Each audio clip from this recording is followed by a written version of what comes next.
നമസ്കാരം. Raf talk ഫുട്ബോളിലേക്ക് അവർക്കും സ്വാഗതം. ഏഷ്യയിൽ നിന്ന് ഫുട്ബോളിലുള്ള പ്രധാനപ്പെട്ട അവാർഡായിട്ട് പരിഗണിക്കുന്ന globe soccer award, Dubai globe soccer award ഇന്ന് രാത്രി നടക്കുകയാണ്. അതിൻ്റെ അവാർഡ് ദാന സെറിമണി ഇന്ന് രാത്രി എന്ന് പറയുമ്പോൾ രാത്രി 7 മണിക്കാണ് പ്രോഗ്രാം. ദുബായിൽ പാം ജുമൈറയിൽ അറ്റ്ലാന്റിസിൽ ഈ പ്രോഗ്രാം അവിടുത്തെ സമയം 7 മണിക്കാണ്. പക്ഷെ നമുക്ക് ഈ ഇന്ത്യൻ സമയം പറയുമ്പോൾ അത് 8:30-നാണ് പ്രോഗ്രാം ഉണ്ടാവുക. എങ്ങനെ ലൈവ് കാണാം എന്നുള്ള ചോദ്യമുണ്ട്. വ്യത്യസ്ത രാജ്യങ്ങളിൽ വ്യത്യസ്ത ബ്രോഡ്കാസ്റ്റേഴ്സ് ഇത് എത്തിക്കുന്നുണ്ട്. അതേസമയം നമുക്ക് ഗ്ലോബ് സോക്കറിൻ്റെ യൂട്യൂബ് ചാനലിലൂടെയും ഇത് കാണാവുന്നതാണ്. സോ ലൈവായിട്ട് യൂട്യൂബിൽ പ്രോഗ്രാം കാണാം. ക്രിസ്ത്യാനോ റൊണാൾഡോ അടക്കമുള്ളവർ പങ്കെടുക്കുമെന്നാണ് ഇപ്പോൾ ലഭ്യമാകുന്ന വിവരങ്ങൾ.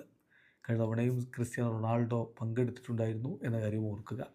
ഇത്തവണത്തെ അവാർഡ് നോമിനേഷനിൽ ക്രിസ്ത്യാനോ റൊണാൾഡോക്ക് 2 നോമിനേഷനുകളുണ്ട്. ഒന്ന് ബെസ്റ്റ് പ്ലെയർ അവാർഡിന് ക്രിസ്ത്യാനോയും ലിയോ മെസ്സിയും ഒക്കെ നോമിനേറ്റ് ചെയ്യപ്പെട്ടിട്ടുണ്ട്. ബെസ്റ്റ് മിഡിൽ ഈസ്റ്റ് പ്ലെയർ അവാർഡിനും ക്രിസ്ത്യാനോ റൊണാൾഡോ നോമിനേറ്റ് ചെയ്യപ്പെട്ടിട്ടുണ്ട്.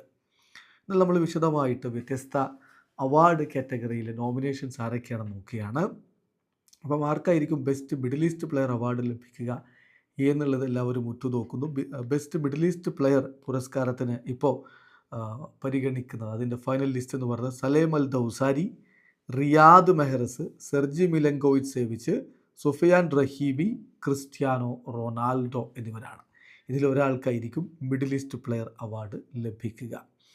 അടുത്ത ഒരു award category best emerging player ആണ്. എമേർജിംഗ് പ്ലെയർ അവാർഡ് ആർക്ക് ലഭിക്കും? ഫൈനലിസ്റ്റുകളായിട്ട് ഇതിൽ വന്നിരിക്കുന്നത് Pau Cubarsi, Alejandro Garnacho, Arda Guler, Kobbie Mainoo, സാവിഞ്ഞോ, Lamine Yamal. ഈ താരങ്ങളാണ് മികച്ച യുവതാരത്തിലുള്ള പുരസ്കാരത്തിന് പരിഗണിക്കപ്പെടുന്നത്. അതേസമയം ബെസ്റ്റ് ഫോർവേഡ് പുരസ്കാരം അതിൻ്റെ ഫൈനൽ ലിസ്റ്റിൽ വന്നിരിക്കുന്നത് Artem Dovbyk, Phil Foden, Erling Haaland, Harry Kane, Lautaro Martinez, Kylian Mbappe, Mohamed Salah, Vini Junior, Nico Williams, Lamine Yamal എന്നിവരാണ്. ആർക്ക് ലഭിക്കും ആ പുരസ്കാരം എന്ന് കാത്തിരുന്ന് കാണാം. അതേസമയം ബെസ്റ്റ് മിഡ്ഫീൽഡർ പുരസ്കാരത്തിനായിട്ട് ഇപ്പം പരിഗണിക്കപ്പെടുന്നത് Nico Barella, Jude Bellingham, Hakan Calhanoglu, Toni Kroos, Dani Olmo, Cole Palmer, Rodrigo, Fede Valverde, Vitinha, Florian Wirtz, Granit Xhaka എന്നിവരാണ്. അടുത്തതായിട്ട് ബെസ്റ്റ് കോച്ച് അവാർഡ് ആർക്കായിരിക്കും? അതിൻ്റെ നോമിനേഷൻ ലിസ്റ്റ് നോക്കിയാൽ Xabi Alonso, Carlo Ancelotti, Mikel Arteta, Luis de la Fuente, Gian Piero Gasperini, Pep Guardiola, Simone Inzaghi എന്നിവരാണ് nomination ലിസ്റ്റിൽ ഉൾപ്പെട്ടിരിക്കുന്നത്. ഇനി best men's ക്ലബിൻ്റെ nomination ലിസ്റ്റിലുള്ളത് ഈജിപ്ഷ്യൻ ക്ലബ്ബായിട്ടുള്ള അൽ അഹ്ലി, അതുപോലെ അറ്റലാൻറ്റ, പിന്നെ Atletico Mineiro, Bayer Leverkusen, Botafogo, Inter Milan, Manchester City, Olympiacos, Real Madrid, Sporting CP ക്ലബ്ബുകളാണ്. ഇനി ഏറ്റവും പ്രധാനപ്പെട്ട അവാർഡ് ബെസ്റ്റ് മെൻസ് പ്ലെയർ പുരസ്കാരം. അതിനുവേണ്ടി സൂപ്പർ താരങ്ങളെ നോമിനേറ്റ് ചെയ്യപ്പെട്ടിട്ടുണ്ട്.